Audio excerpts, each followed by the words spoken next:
Okay, good afternoon all.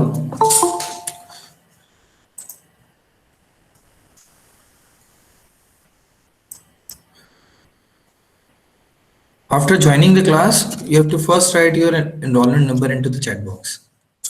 I mentioned it yesterday also. Okay, yesterday we have discussed some of the problem. In those problem, we have given certain algorithm and you have to uh, read those algorithm and understand what should be the output. Then I have given some of the problem. कुछ problems में मैंने आपको बीच की कुछ code की line miss करके hide करके दी थी कि what should be the appropriate line should place there कि हमारा जो डिजायर आउटपुट है वो हमको मिल पाए. So that we have done yesterday with 2 or 3 problems. So we'll continue today on some output, checking the output. Then we'll go with some theory of fundamentals of C.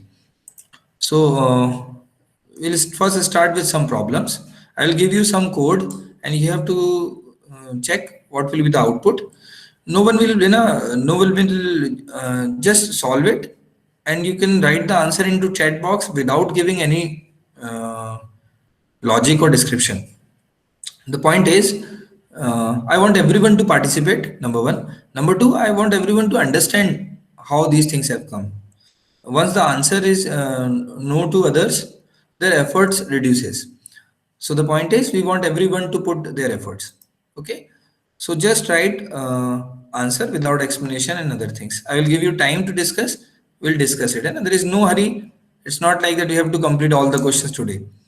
The point is, we need to understand how to proceed with these kind of problems. Okay. So this is the first problem. So what will be the output of the program for n is equals to 100 and n is equals to 2000? Visible है proper? Properly visible है? Yes, sir, visible. Yes, sir.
Okay, one thing I want to mention it, there is no compile time error in the program. So don't search program for the syntactical error. I might have done some syntactical error while writing this. So don't assume like that there is no syntactical error into this program.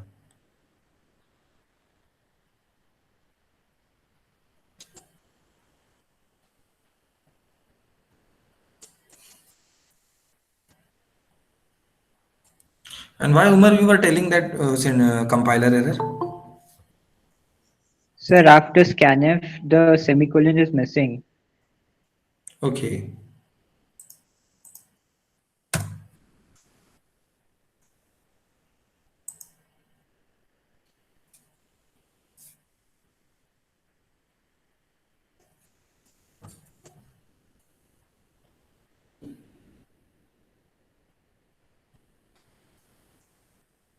Those who have solved it, they can write the answer into the chat box without giving explanation. Then we'll see.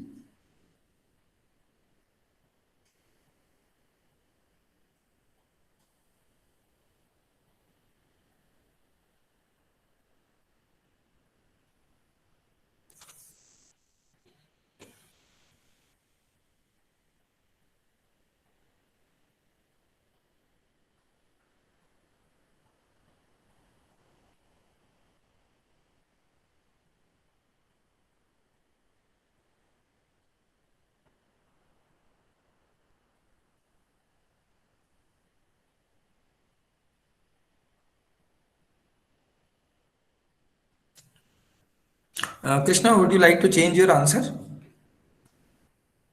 Just check one more time.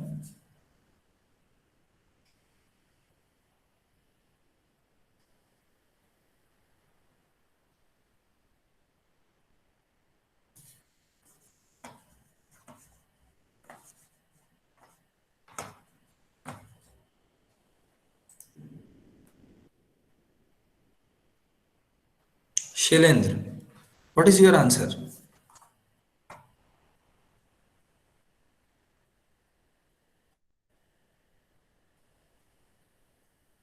Shailendra,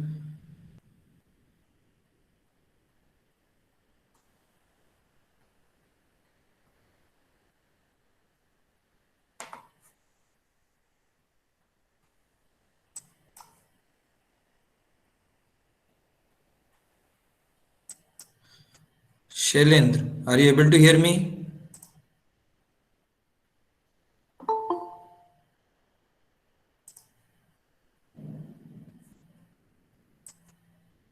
I want everyone to participate. Few of you are, regularly giving answers very fast, but the point is, our purpose is nowhere, getting the fast answer. Our purpose is getting answer from all. That is what the purpose of this special training program. I have to cater all of you rather than only few. So participate. You might be wrong initially, but gradually you will, start improving yourself. Shalana left the meeting. Okay. Simran, what is your answer?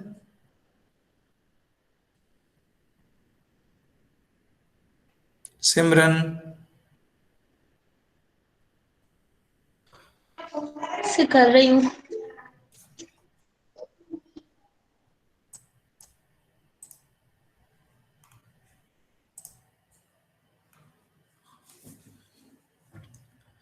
Krishna, you have not changed the answer. Do you think that whatever you have mentioned will be the right answer? Is the right answer?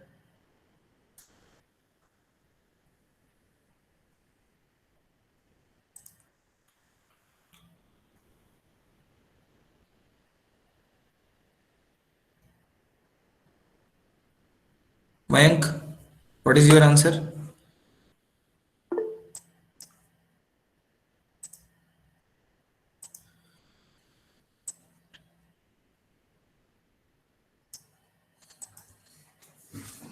Okay, anybody want to explain it? Anybody can explain it? The answer is 1 for n is equals to 100 and answer is 2 for n is equals to 2000.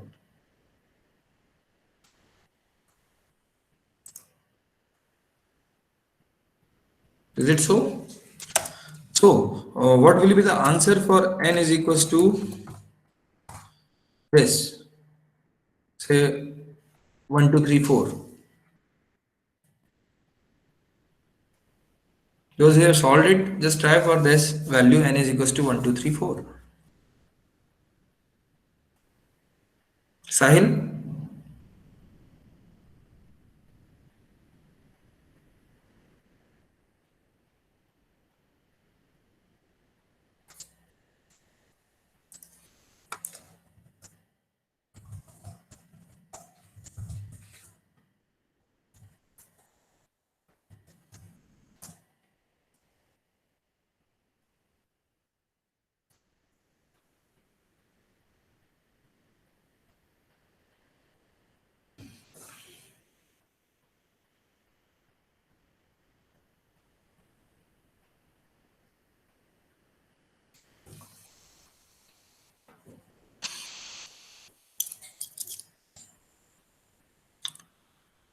Okay. Yesterday we have started how to read the code. Definitely we have to start from the syntax of the program that will start in the second half of this last 15-20 minutes. The point was we were discussing we need to understand the how to read this code. अगर मैं इसको syntax हटा के आपसे कहता कि मुझे एक नंबर को रिवर्स करना है तो हमें क्या करना होगा? This is what the question is about. The point is we have to deal with the digits. और डिजिट से डील करने के लिए हमें क्या करना होगा? We have to one by one. We have to first extract the last one. Then next, like if I have taken input 1, 2, 3, 4, the first we have to extract the 4. But this 4 should be placed to the first place, that is the 1000 place. For that, we have started what this code is all about.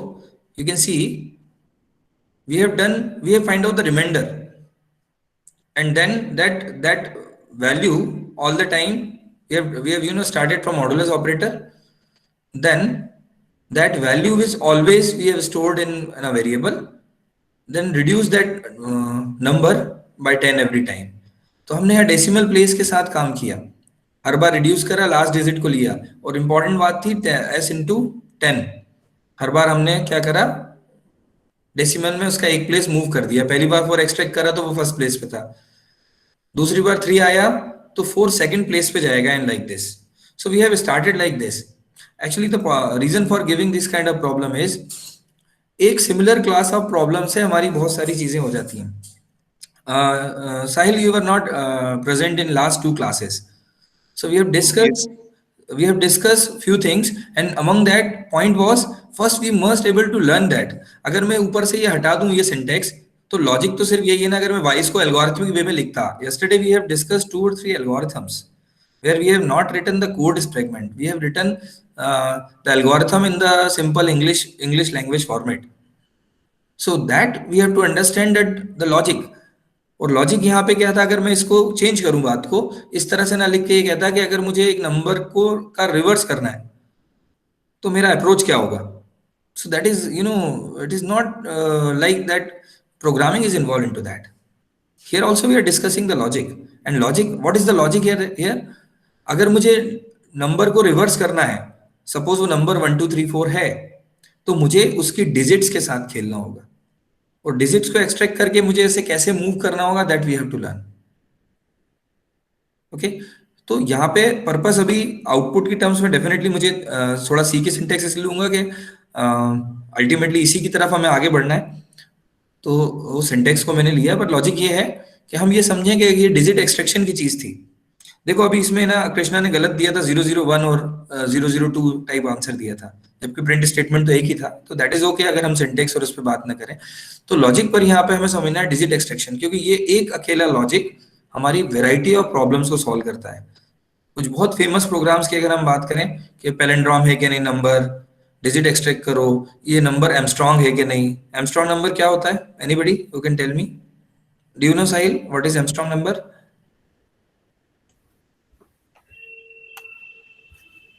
Yes, sir. What is Armstrong number? Sir, it is a unit to distance a measure. To measure distance, sorry. I'm asking about Armstrong number. No, sir. Then This is this is basically a number where the sum of digits is equals to the number. Then that number is said to be Armstrong number. So previous few classes, what we were telling, the domain knowledge is must. If somebody will tell you how to write a program for Armstrong number, you must know what is Armstrong number. So if I have given you the logic that Armstrong number is a number where the sum of the digit of a number is equals to the number, and forget about the programming syntax, now I'm asking you to write the logic for that. So how we'll do that? For that, we have to extract the digits first. We have to extract the digits first.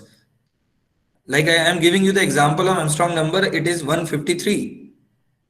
153. You can see one cube, sum of cube of digits of any number is equals to the number. Then we can say the number is Armstrong number. So 1 cube plus 5 cube plus 3 cube is equals to 153. That's why this number is Armstrong. So these all variety of problem where it is palindrome or not, if number is palindrome or not. Palindrome is like a number जिसका reverse उस number के equal होता है, just like 121. The same concept we'll use for string also. When we'll say the number reverse of a number is same as the reverse or the name is same as the name. So that also if we'll deal with the string, but the logic remains same. There we have to extract the characters and one by one we have to compare. So overall ये एक variety of class में हमें ये समझना होगा कि जहाँ modulus और ये सब यूज कर रहे हैं हम एक्सट्रैक्ट कैसे करेंगे डिजिट्स को. तो जिनने थोड़ा प्रोग्रामिंग किया हुआ है उनको ये बात एकदम वो क्लिक कर गई होगी सिंटेक्स के साथ, पर पर्पस था यहाँ हम बात करें कि हम कैसे इस, अगर मैं इसके ऊपर से आप मेन हटा दो, वाइल को भी मैं लिख सकता हूँ कि अप टू, अनटिल, रिपीट, है ना? So that algorithms you need to deal. Yesterday we have, we have read two programs with their outputs and we have written those algorithms and step by step we try to see के output सही आ रहा है कि नहीं, और अगर हम एक लाइन चेंज करते हैं तो क्या होगा. तो in continuation to that what we are doing कि कैसे हम इसे रीड कर रहे हैं. तो यहाँ पे डिजिट एक्सट्रैक्शन की बात थी. ये मॉडुलस ऑपरेटर रिमाइंडर देता है. Okay, let's see this code fragment, है ना? scanf is for inputting values. So just forget about that. N is equals to 97 and 121 I have given here. Just try for this and I will move to the syntax of basic concept of C. From today we'll start from basic fundamental of C. Okay, for this code what will be the output? Here you can say n time हम इस loop को run कर रहे हैं, मतलब n time repeat करेंगे. तो मैं इसे लिख सकता था 1 से n हमें जाना है, जैसे हमने पिछले कोड्स में करा है विदाउट राइटिंग द प्रोग्राम. हम एल्गोरिथम की बात कर रहे हैं तो we can write it for n. यहाँ पे हमने n वैल्यू ली है. What we are doing, we are moving from 1 to n. और अगेन मॉडुलस ऑपरेटर रिमाइंडर देता है. This is called as modulus operator. ये रिमाइंडर देता है. So what will be the output for n is equals to 97 and n is equals to 121 for this given program?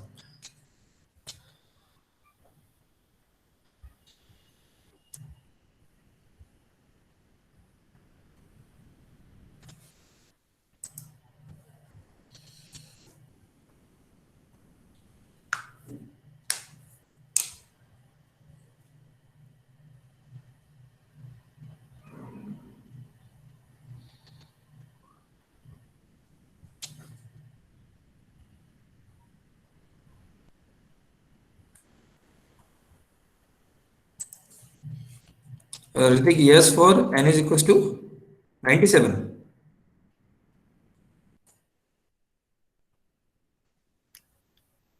Yes, sir.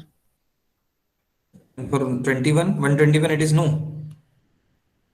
Ritik, 121 के लिए no है, yes है.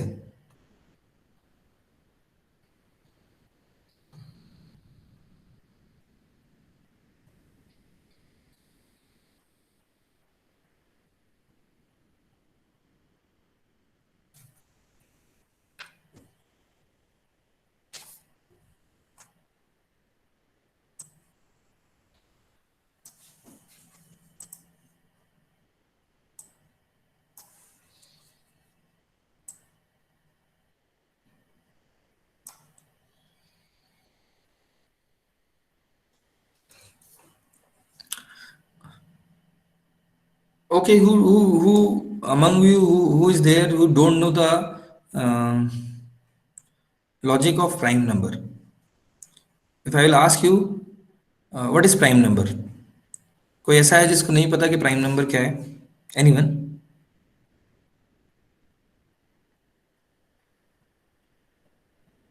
Okay, who can tell me the logic कि prime number हम कैसे बताएंगे कोई number prime है कि नहीं? Yes. Yes, into. सर अगर नंबर खुद से डिवाइड हो रहा है या तो 1 से डिवाइड हो रहा है तो वो प्राइम नंबर है. ओके, ये कोड बेसिकली प्राइम नंबर के लिए ही है यस सर. है ना?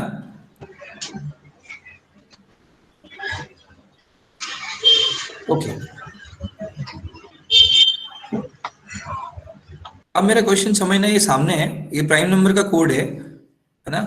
हमने नंबर को 1 से n तक लेके गए और हमने चेक किया, अगर रिमाइंडर 0 आ रहा है तो हमने काउंटर को प्लस किया, और अगर काउंटर वैल्यू 1 है तो डेफिनेटली एक ही बार होगा.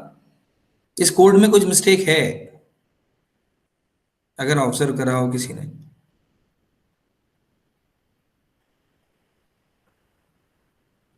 क्या मिस्टेक है उमर?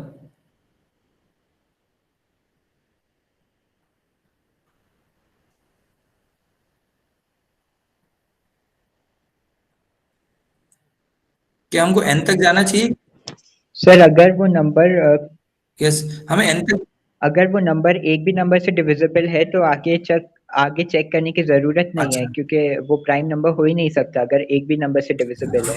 और यहाँ हमने सी को 1 से कंपेयर किया है इक्वालिटी कंपैरिजन में, तो वो कंडीशन फॉल्स हो सकती है अगर वो नंबर एक से ज्यादा से डिविजिबल है। हाँ, नहीं अभी दो चीजें समझना। पहली चीज तो क्या लेस देन इक्वल्स टू लगाया है वो सही है? क्या नंबर n तक जाना चाहिए? n चला गया तो गड़बड़ जाएगी, c बढ़ जाएगा ना एक। Yes sir. Yes sir. तो इक्वल्स टू गलत यस लिखा है, सर। लिखा है कि नहीं? सर इसीलिए तो अभी यहाँ पे दोनों ही। इसीलिए दोनों आंसर क्या आएंगे? यस। यस। एनीवेज, यहाँ इसको डिस्कस करने का पर्पस क्या था?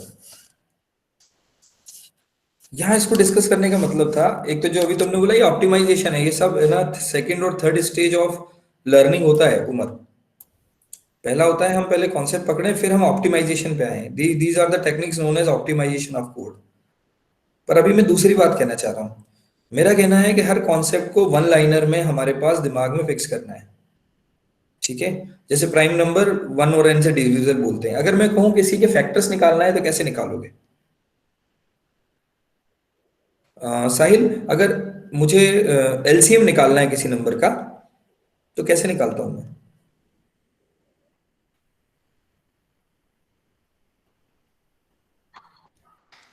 सर प्राइम फैक्टराइजेशन है मेथड ना? से।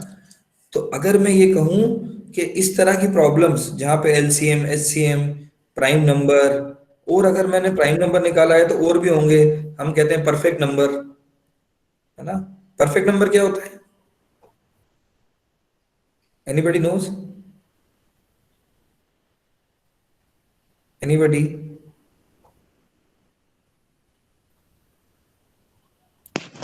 Sir sum of divisors is equal to the number itself, excluding the number, it's like 1 to excluding the number. Yes sir. Excluding number, है ना? हाँ, तो from 1. यस, अब मैं जो कहना चाह रहा हूं उसको समझना। मैंने पहला जो अभी प्रोग्राम दिया था, एक्चुअली मैंने कोड दिया क्योंकि अभी ये तीसरी स्टेज पे था। 3 दिन से हम जो कर रहे थे, पहले हमने विजुलाइज करा, प्रॉब्लम्स करी, कल हमने रीड करा, आज मैंने उसे कोड फ्रेगमेंट की टाइम्स में पूछ लिया कि आउटपुट क्या होगा, है ना? तो पॉइंट क्या है, ये एक प्रॉब्लम जो मैंने क्लास ऑफ प्रॉब्लम बताई वो थी डिजिट एक्सट्रैक्शंस। कैसे? पैलेंड्रोम हुआ, आपसे कहा गया रिवर्सिंग द नंबर बोला, रिवर्सिंग द नेम बोल दिया, इस तरह से। अब ये जो मैं प्राइम नंबर, एमस्ट्रॉन्ग नंबर और इस तरह के सारे प्रोग्राम्स के एक क्लास ऑफ प्रॉब्लम डिस्कस कर रहा हूँ जिसका पर्पस होगा फैक्टराइजेशन। तो you must know how to factorise. If you are able to have the grasp the logic of factorisation, तो आप LCM, HCM, prime number, Armstrong number, perfect number और ऐसे सारे जहां पे हमारे फैक्टर्स की बात आएगी वो सारे प्रोग्राम हमसे बन जाएंगे। तो हमारे को फैक्टराइजेशन का लॉजिक सीखना होगा। 12 का एलसीएम क्या होता है? सॉरी, 12 के फैक्टर्स बोल रहा हूं मैं। 12 सिंगल नंबर का एलसीएम तो नंबर ही होगा।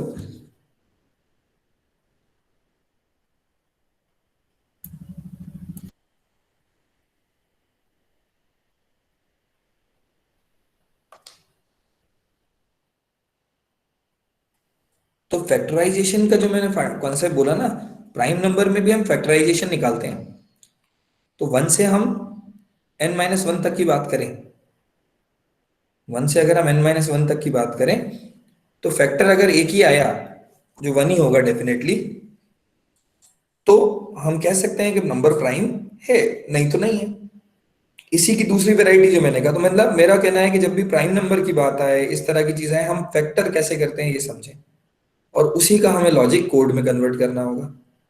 तो जैसे मैंने कहा परफेक्ट नंबर, तो परफेक्ट नंबर अगर मैं 6 की बात करूं तो वो परफेक्ट नंबर है। 1 से डिवाइड होगा, 2 से होगा, 3 से होगा, 3 + 2 + 1 का सम 6 होगा। तो अगर सम ऑफ द फैक्टर्स, है ना, ये फैक्टर्स होंगे ना 1, 2 और 3, इसके 3 फैक्टर्स निकले, इनका सम जो मैंने निकाला सम आएगा 6। तो ये नंबर परफेक्ट नंबर है। तो प्राइम नंबर में भी हम फैक्टर ही कर रहे थे, एलसीएम एचसीएम में भी हम फैक्टर्स ही करेंगे। मतलब अगर हमको रिवर्सिंग इस तरह से डील करना है तो हमें पर्टिकुलर डिजिट एक्सट्रैक्ट करना आना चाहिए, अल्फाबेट एक्सट्रैक्ट करना आना चाहिए। जब हम बात कर रहे हैं प्राइम नंबर की और ये, तो हमें फैक्टर्स करना आना चाहिए। सो ये प्राइम नंबर का लॉजिक था एक्चुअली। अगर मैं आपसे कहता प्राइम नंबर का लॉजिक लिखो, तो वो मैंने लॉजिक लिख के दे दिया। 97 देखो, और इस 97 में आप देखोगे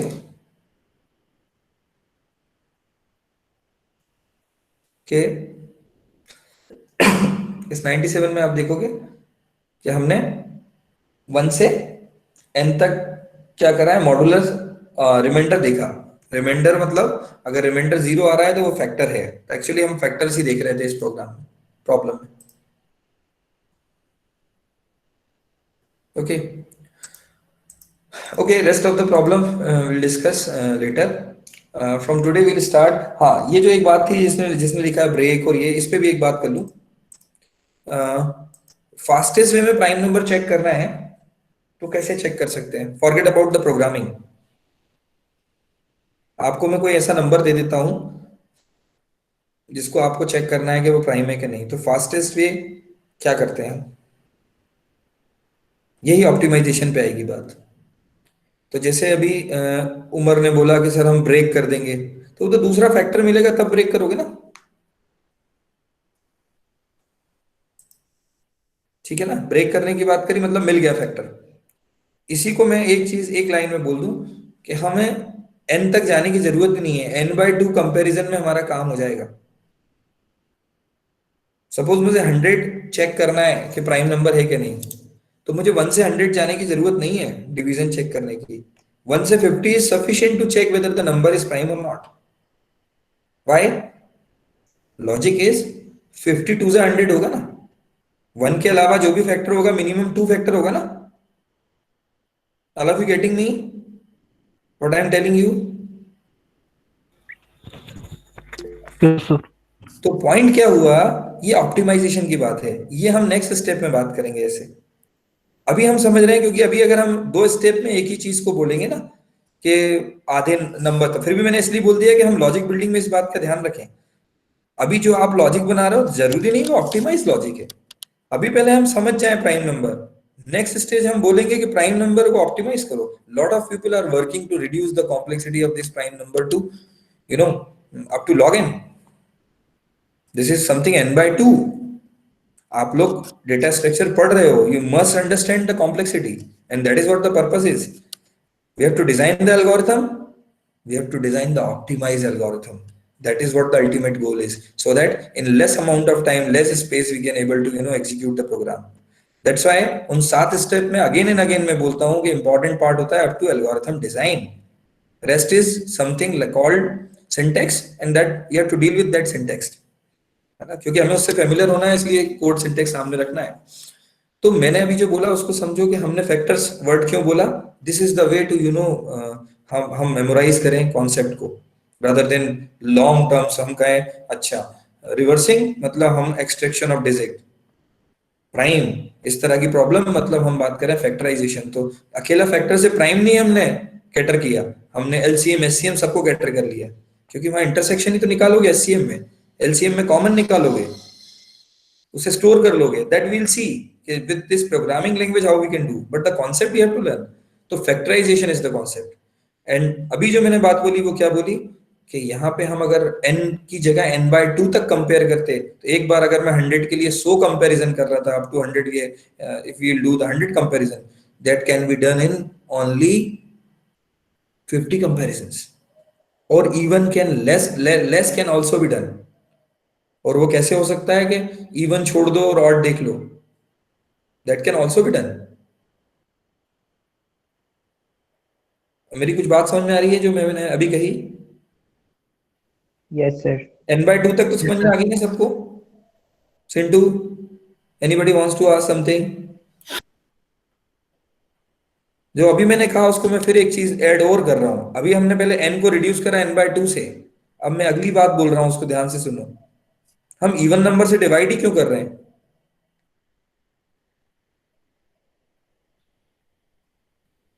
getting my point? Yes sir. हम इवन नंबर से डिवाइड ही क्यों कर रहे हैं? मेरी बात समझ में आ रही है?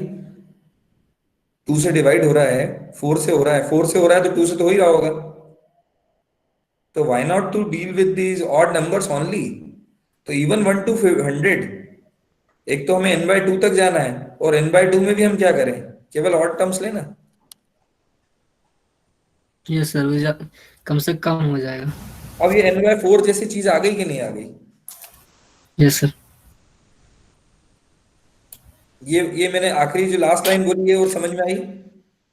एनीवन जिसको इसमें इशू हुआ, मैंने जो बात बोली उसे समझने में।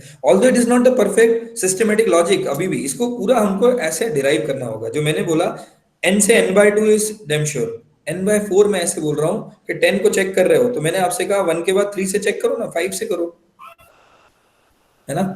क्योंकि वैसे तो 2 से ही क्लियर हो गया, अगर 10 है तो वो तो 2 के बाद आना ही नहीं है। तो ये, और इसको कैसे रिड्यूस कर सकते हो, दैट इज अवर टास्क। तो ये हमारा सॉल्यूशन डिजाइनिंग पार्ट है, कोडिंग पार्ट में नहीं है ये। अगर मैं ये समझ पा रहा हूँ कि n/2 ही चलाना है तो ठीक है, बस लूप की कंडीशन चेंज होगी, पर वो मुझे पहले समझना पड़ेगा, पर्टिकुलर इंस्टांस लेके चेक करना होगा। वही सारी स्टेप्स जो हम 3 दिन से कर रहे हैं। हम क्या कह रहे हैं, एक इंस्टांस लो और आपने जो भी लॉजिक लिया उसकी मैथमेटिक्स जो भी आपने समझा लिखो, फिर उसे टेस्ट क्या करो, जनरलाइज करो, और जनरलाइज करके टेस्ट करो। अगर वो बात सही निकलती है then only we will move further step for converting, translating this into the code. Until that it will not happen. करोगे तो फंसोगे, फंसोगे ऐसे कि जनरलाइज नहीं हो पा रहा है तो क्या होगा, आपको दोबारा आके जो आप 10 सेकंड और 1 मिनट बचाने की बात कर रहे थे, आप उसमें ट्रैप में आ जाओगे और आप 10 मिनट में भी उसे ट्रैप उससे नहीं निकल पाओगे। ओके, और जो प्रॉब्लम्स हैं वो अपन बाद में डिस्कस करेंगे। अब आज से ऑफिशियली अपन स्टार्ट कर रहे हैं फंडामेंटल ऑफ प्रोग्रामिंग, ठीक है? Now Sahil, it is okay? Yes, sir. Yes, sir. Okay, मैंने स्टार्ट इसलिए नहीं किया initially, I want to develop your interest all of, because problem solving ज्यादा इंटरेस्टिंग हो जाती है। हालांकि आप 2-3 क्लास से नहीं आ रहे हो साहिल।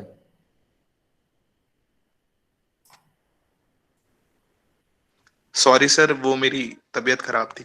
नहीं नहीं, it's okay, just as point is, for me everyone is important. Okay okay, so let's start the basics of C. तो अगर मैं जनरल बात करूं तो एक प्रोग्राम के लिए बात करूं तो प्रोग्राम को हम कहते हैं, what is computer program is a sequence of instruction. Everything is you know everything is instruction, everything is instruction. And if we talk about a program, the program is sequence of instruction. Definitely these instruction will be written in some programming language, right? Our purpose is to communicate with the system. For communication we have chosen one language, just like I have chosen Hindi and English mix for communicating with you people. The only part is that language must be understood by both of us. So when we talk about any programming language, so there is some syntax, some grammatical rule for that. So that is what we have to learn, कि इस particular programming language में हम हमारे को क्या rules follow करना है for writing the program, so that we will able to communicate our message to the computer, and that should be very crystal clean, crisp instruction. जो मैंने आपको एक एनालॉजी दी थी कि आपका फ्रेंड तो नया है, उसको नहीं पता कि आप क्या रास्ता बता रहे हो, 100 मीटर से लेफ्ट मारने की कह रहे हो और एक वो बता रहे हो कि इसे चेक कर लेना कंडीशन को, कि वहां पे टेम्पल है कि नहीं, वहां पे मार्केट है कि नहीं। तो that you need to see. So it is basically the communication.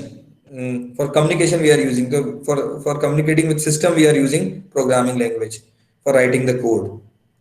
Okay, so there are so many programming language: assembly, C, C++, Java, Python, and so many. Unless this message is not understood by the system or computer, so how this task will be performed? Like मैं हिंदी में बोल रहा हूँ और आप लोगों को English आती है, तो we required a translator. The same way computer understand only what machine language. So that's why we required, and we are C type of language or higher level language. So that's why we required a translator that will be able to convert this language into computer language. That is the machine code 01 sort of thing. So for that there are certain intermediator, just like translators. These are known as interpreter and compiler. When we talk about these PHP, Python, and Perl, they use interpreter. When we talk about C and C++, they use what basically? They use compiler. So the question comes, what is the difference between these interpreter and compiler? Because we are talking about C. So we'll talk about compiler. You use Turbo C compiler basically. You use Borland basically. So these are the compilers. And compiler by compiler, things will get changed. So that we'll understand जब आगे चीजें सामने आएंगी कि compiler का भी क्या होगा, impact आएगा. Whether it is the size of integer even, आप 32 बिट की बात कर रहे हो, 16 बिट की, 64 बिट की बात कर रहे हो, तो उसका भी impact आएगा. So but the primary question is, what is the difference between the interpreter and compiler? So here is the answer. We have seen that we are talking about C and C++.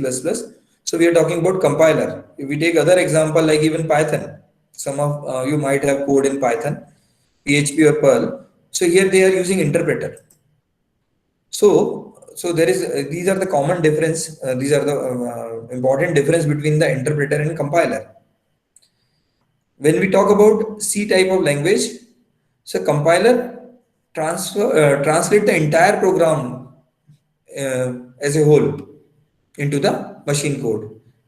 वो एक बार में करेगा complete. जब हम programme लिख देते हैं और फिर हम कंपाइल करते हैं तो एक ही बार में कंपाइल करेगा. एंड कंपाइलेशन का मतलब क्या होता है? It checks for the syntactical error. It is check the program for the syntactical error, but compiler do it as a whole in once. एक ही बार में करेगा, पूरे कोड को करेगा. पर इंटरप्रेटर की हम बात करें तो interpreter one by one statement को चेक करेगा फॉर एरर. और यही कारण है कि जब हम पाइथन में कोड करते हैं तो एक लाइन लिखी, अगर उसमें एरर है तो वो हमको एरर मैसेज मिल जाएगा. जब हम सी की बात करते हैं और टर्बो सी पे या हम बोरलैंड पे क्या कर रहे हैं, कंपाइलर हम प्रोग्राम लिख के कंपाइल करते हैं, then only we able to know के यहाँ सेमीकोलन मिस था, या हमने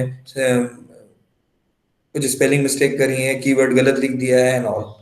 so this is the first and foremost difference, that interpreter translate just one statement of the program at a time, where compiler scans the entire program and translate the whole program into the machine code once. As it is, interpreter is scanning only one line statement at a time. That's why it takes very less time, whereas the compiler takes a lot of time to analyze the source code. Okay. Compilers are used by programming language like C and C++. और interpreter की हम बात करें तो Ruby, Python and other languages are using interpreter. Interpreter की बात करें तो interpreter translates the program continuously till the first error is counterfound. अगर if error is spotted, it is stop working. और यहीं से क्या होता है, debugging आसान हो जाती है. जबकि हम compiler की बात करें तो it generates an error message only after it scan the complete program. इसलिए अगर multiple errors हैं तो debugging relatively harder होती है. सर debugging क्या है sir? Yes. Sir debugging means overcoming from the error को resolve करने की बात कर रहे हैं. Debugging means जो bug हैं उनको हटाने की बात कर रहे हो. That means error. जब errors हैं उनको कैसे remove करने की बात कर रहे हैं. Like आपने integer x के आगे semicolon नहीं लगाया, आपने printf के बाद semicolon भूल गए. जब आप compile करोगे तो you will get 5-6 errors. So you have to reach that point and see कि क्या error थी. So that is known as debugging. तो debugging हम कर रहे हैं जब, तो debugging compiler के केस में we have multiple errors, so it becomes relatively harder as compared to what? Interpreter. Okay, these all depend on once and as a whole. और इसी से speed और हमारे लिए easy और complex के लिए example और कौन क्या use कर रहा है ना. These are the general points related to interpreter and compiler. So let us start with some history of C developed by Dennis Ritchie. इतना sufficient होगा. Historical values हम computer science में ज़्यादा ज़रूरत नहीं होती हमें किसी भी चीज़ को याद करने की, but you must know the name. है ना. डेनिस रिची हमें याद रखना चाहिए. 1972 में डेवलप हुई है ना. इससे आगे हमें ज़रूरत नहीं है. Why it is popular?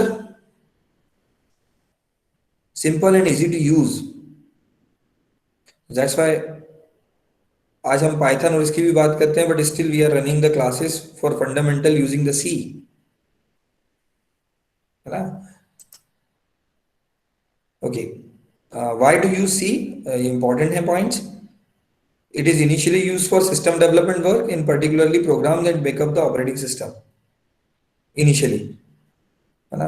Some examples of use of C might be developing of operating system, language compilers, modern program, databases and utilities. है ना? ये जनरल चीजें हैं. अच्छा, you must follow one standard book, और उस बुक को complete करना है ना? ये मैंने आपसे बात नहीं करी अब आज, क्योंकि मैं पहली बार सी स्टार्ट कर रहा हूँ. तो आप लोग कौन सी बुक फॉलो करो अभी तक अगर आपने सी स्टार्ट करा है? जिनने अभी स्टार्ट ही करा है, जस्ट लाइक कुछ लोग ब्रांच ट्रांसफर हैं, या कुछ ने मे बी लेट स्टार्ट किया है. you have to at least complete one book, and that is Let Us See with by Yashwant कनेटकर. कितने लोगों के पास है वो बुक? साहिल, आपने Let Us See है आपके पास? No sir. ठीक है, तो जिनके साथ भी ऐसा इशू है, मेरे पास मोबाइल नंबर है, वो है आपके पास मेल आईडी, मैं आपको सॉफ्ट कॉपीज, बहुत सारी बुक्स हैं मेरे पास, उसको मैं फॉरवर्ड कर दूंगा. तो अभी इनिशियल इस पे एक चीज समझ लो, एक तो हमको एक बुक को कंप्लीट करना है. We have to complete one book. देखो, ये क्लास अपनी होती है 45 मिनट्स 50 मिनट्स की, पर अब जैसे आज से हम एक फंड है ना, एक सिस्टमेटिक वे से आज से हम अप्रोच स्टार्ट कर रहे हैं. So what you have to do, you have to start reading book. Reading is more important. जैसे कोड जो मैंने बताया ना, आगे भी हमारे लिए इंपॉर्टेंट होगा रीडिंग. तो आपको लेट अस सी एक रेफरेंस बुक मान ली हमने, तो आपको क्या करना है, जो भी मैं कराऊंगा उसके लेट अस सी के जो एग्जांपल्स हैं, लेट अस सी की जो एक्सरसाइज हैं, that you have to complete. तो you have to fix a target कि हम जितना भी टाइम चलेगा डेली हम 2-4 प्रॉब्लम्स कर लें. इट्स नॉट इम्पॉर्टेंट कि हम सबका कोड ही लिखें, but by seeing that we are able to find out the output of the given problem, या हम एरर निकाल पा रहे हैं कि नहीं. तो बिल्कुल सिस्टमेटिक चैप्टर 1 से स्टार्ट करेंगे. नेक्स्ट से मैं बता दूंगा, मैं बता दिया करूंगा कि इस टॉपिक में क्या होगा, सो आपके लिए हेल्पफुल रहेगा. तो let us see with by Yashwant Kanetkar will be the reference for us. तो that all have to follow. आप दूसरी बुक फॉलो करें नहीं करें, पर इसको जरूर करना है. इट इज योर चॉइस कि आप मल्टीपल बुक्स फॉलो कर रहे हैं, but let us see is must. तो जिसके पास नहीं है वो मुझे वो कर देना, मेल कर देना मुझे, या क्लासरूम में वो कर दो, कि मैं उस पर शेयर कर दूंगा लेट अस सी आज. तो क्लासरूम से आप डाउनलोड कर सकते हो, मैं आज शेयर कर दूंगा let us see. Okay, this example I have given that we have to learn to communicate with what system. तो अब अगर मैं कम्युनिकेशन की बात कर रहा हूं, तो मुझे, मैंने कहा ना, सिंटेक्स सीखनी पड़ेगी. सिंटेक्स सीखनी पड़ेगी कि नाउन आता है तो पहला लेटर कैपिटल होना चाहिए, एंड में हम फुल स्टॉप लगाते हैं, कॉमा कहाँ लगाते हैं, पंक्चुएशंस कहाँ यूज करते हैं. So the same way we have learn English, the same way we have to learn C. It means we have to learn the syntax of C, कि हम किस चीज को कैसे रिप्रेजेंट करेंगे सी में. This is applicable for Hindi, this is applicable for English और any other language. The same way it is applicable for any computer language. we have to see what are the elements of this language and how to use those particular things. तो मैंने कहा ना, syntax सीखनी होगी. तो syntax सीखने के लिए हमें what we have to do, we have to see how to use constant variables and keywords to represent these things, to write the instructions effectively. तो अब हमने यहाँ कुछ वर्ड्स मैंने थ्रो करे, अभी मैंने यूज करे कुछ वर्ड्स, वेरिएबल, कांस्टेंट, कीवर्ड्स. ठीक है, तो वैसे वेरिएबल क्या होते हैं? What do you mean by variable? Variables are those जिनकी वैल्यू कंप्यूटेशन में चेंज होती रहती है, एंड कांस्टेंट जिनकी वैल्यू फिक्स रहेगी. जैसे आप मैथमेटिक्स में करते हो, हमको पता है पाई मतलब 3.14, पर हम ABC लेते हैं वैल्यूज और चेंज होती जाती है वैल्यूज. तो दीज आर द वेरिएबल्स. और नंबर्स अगर हम बात करें कांस्टेंट, तो हमको यही सब देखना है, क्योंकि कंप्यूटेशन करना है. Everything is instruction, everything is number for us. We have to convert everything in mathematics so that we will able to compute that. So we have to learn how to write program. For that we have to know the grammar. हमें देखना है हमारी dictionary में क्या चीजें हैं, कौन से अल्फाबेट हैं, नंबर्स हैं, कौन से सिंबल्स यूज कर सकते हैं, कैसे यूज कर सकते हैं, वेरिएबल क्या है, कीवर्ड्स क्या होते हैं, इन्हें कैसे कंबाइन करेंगे कि हम इंस्ट्रक्शन लिख पाए, कंडीशन है तो कंडीशन कैसे लिखना है, इटरेशंस हैं तो हम इटरेशंस कैसे कर पाएंगे, इटरेशन मतलब रिपीटेशन होता है, कंडीशन मतलब अगर मैं बात करूं बैंक के लिए हम सिंपल इंटरेस्ट का प्रोग्राम की भी बात करेंगे, तो अगर आपसे कहा जाए कि दो साल के लिए आप अगर पैसा जमा करते हो तो 7% इंटरेस्ट मिलेगा, पर अगर आप 4 साल के लिए करते हो तो 7.5% मिलेगा। तो whenever these kind of conditional statements have come into the problem, हमको कैसे लिखना है उन्हें। So अभी हम जो भी बात कर रहे हैं वो सिंटेक्स को लेके कर रहे हैं। We are talking about how to write all these things. That's why हमने फर्स्ट टाइम इंट्रोड्यूस करा कांस्टेंट क्या है, वेरिएबल क्या है, कीवर्ड्स क्या है, हम इनकी बात कर रहे हैं। ओके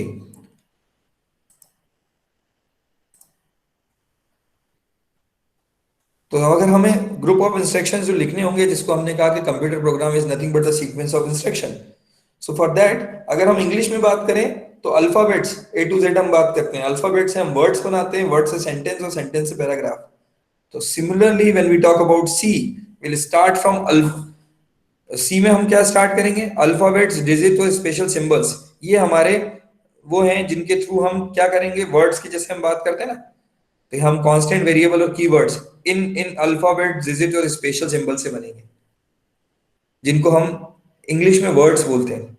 फिर इन्हीं से हम, जहां हम इंग्लिश में सेंटेंसेस बोलते हैं, तो हम इंस्ट्रक्शंस की बात करेंगे वन बाय वन स्टेप्स। जैसे एक स्टेप होगी इनपुट लेना, तो इनपुट कैसे लेंगे, तो आपने कहा पहले वेरिएबल डिक्लेयर करो, ये वर्ड वेरिएबल क्या है, ये हमारे वर्ड्स हैं जस्ट लाइक। और इंस्ट्रक्शन क्या होगा, like integer n is equal to 5, या आप कहोगे कि यूजर से इनपुट लो, तो हम कुछ फंक्शन यूज करेंगे जिसे हम स्कैनफ और प्रिंटफ आगे बोलेंगे। तो सेम वे हम इंस्ट्रक्शन लिखेंगे, मल्टीपल इंस्ट्रक्शन होंगे। हमने प्रोग्राम की डेफिनेशन में क्या कहा था, it's a set of instructions. Just like एक पैराग्राफ में बहुत सारे सेंटेंसेस होते हैं, उसी तरह एक प्रोग्राम में बहुत सारे इंस्ट्रक्शंस होते हैं, और वो इंस्ट्रक्शन कुछ नहीं, कॉम्बिनेशन होते हैं दिस कांस्टेंट, वेरिएबल और कीवर्ड्स के। और वो कहां से आते हैं, अल्फाबेट, डिजिट्स और स्पेशल सिंबल से, जस्ट लाइक हमारे इंग्लिश के अल्फाबेट्स की हम बात करते हैं। तो ये हमारी, अब हमें ग्रामर की बात करनी है, मतलब रूल्स, ये हमने देख लिए। जैसे हमारे अल्फाबेट्स होते हैं, तो वर्ड्स और सेंटेंसेस, पैराग्राफ बनाने के लिए क्या होते हैं, ग्रामेटिकल रूल्स होते हैं। वैसे ही हमारे को अब सी की सिंटेक्स, सी के रूल्स, सी की ग्रामर सीखना है। तो सी की ग्रामर में हमें क्या सीखना है, हम देख लें कि ये कह रहे हमारे लिए ये सब क्या है। अल्फाबेट हमारे पास है ए से जेड, कैपिटल भी हो सकते हैं और स्मॉल भी, पर यहाँ इंपॉर्टेंट बात पहली कि सी केस सेंसिटिव है, कैपिटल ए और स्मॉल ए का अपना अलग अलग मतलब है। तो first important point that you need to remember is C is case sensitive. अगर मैं कैपिटल ए लिखूंगा और स्मॉल ए लिखूंगा, दोनों में अंतर है। अब एक चीज का आंसर दो, आप सबका जीमेल अकाउंट है, उसी से लॉगिन हो सब यहाँ पे हो ना? ठीक है। तो अगर उमर आपका मेल आईडी अगर उमर है, तो मैं कैपिटल में OMAR लिखूं तो क्या लॉगिन कर पाओगे? नहीं, बिल्कुल कर पाओगे। आपका यूजर आईडी केस सेंसिटिव नहीं होता, पर पासवर्ड आपका केस सेंसिटिव है। आप जीमेल में आज ही टाइप करके देख लेना, कैपिटल और स्मॉल करके। तो ये समझ में आना चाहिए कि केस सेंसिटिव वर्ड जो मैं बोल रहा हूं उसका मतलब क्या है। केस सेंसिटिव का मतलब है अगर अपर केस में लिखा है या लोअर केस में लिखा है, दोनों का मीनिंग अलग अलग होगा। आपका जीमेल आईडी जो है वो केस सेंसिटिव नहीं है, जो आपका जीमेल आईडी है वो केस सेंसिटिव नहीं है। It's not like that Niklesh पथिक मैंने स्मॉल में लॉगिन कर रहा हूं या निकलेश पथिक कैपिटल में, तो दोनों अलग अलग नहीं होंगे। नहीं तो दो नाम निकलेश पथिक किसी ने कैपिटल से बना लिया होता। लॉजिक समझ रहे हो क्यों नहीं होता यूजर आईडी केस सेंसिटिव? मेरी बात समझ रहे हो? कुछ जगहों पे होता है, ये आपके ऊपर है कि आपने डिजाइन के समय इस चीज को समझा था कि नहीं समझा था। पर सी में कैपिटल और स्मॉल, सी केस सेंसिटिव है। यहाँ पे आप वेरिएबल का नाम अगर कैपिटल ए दोगे और वेरिएबल का नाम स्मॉल ए दोगे, तो दोनों अलग अलग होंगे। और वेरिएबल क्या होता है, अभी आगे हम सब एक एक करके समझते जाएंगे। तो अभी पहली जो चीज सामने आई थी, हमारा सी का कैरेक्टर सेट की अगर हम बात करें, तो कैरेक्टर डिनोट बाय अल्फाबेट, और अल्फाबेट क्या होंगे? अल्फाबेट, डिजिट्स और स्पेशल सिंबल। स्पेशल सिंबल जैसे लाइक आपका @, negation, ampersand, address of, asterisk, brackets, underscore, plus minus, ये सब स्पेशल सिंबल्स हैं। अब हम जो धीरे धीरे आगे जाएंगे वो कैसे जाएंगे, हम कैसे वेरिएबल डिक्लेयर करते हैं, क्या रूल है वेरिएबल के, नेमिंग कन्वेंशन क्या होंगे। नेमिंग कन्वेंशन के लिए एक चीज समझाऊं, आपका एनरोलमेंट नंबर लिखते हो ना आप लोग, उसका कन्वेंशन क्लियर है ना? 0187 CS, ये रूल हो गया ना, वो नंबर से शुरू होता है ना, सेंटर कोड से। तो वैसे ही अब हम रूल्स देखेंगे कि वेरिएबल डिक्लेरेशन के क्या रूल हैं, इंटीजर डिक्लेरेशन के क्या रूल हैं, कांस्टेंट के डिक्लेरेशन के क्या रूल हैं, प्रोग्राम के हमारे जनरल रूल्स क्या हैं, so that we will able to write program in a proper way. So आज से हमने ऑफिशियली सी को स्टार्ट करा है, ठीक है। तो अब मुझे एक चीज ये बताओ, आपसे फीडबैक चाहिए, already we have limit the exceed the time.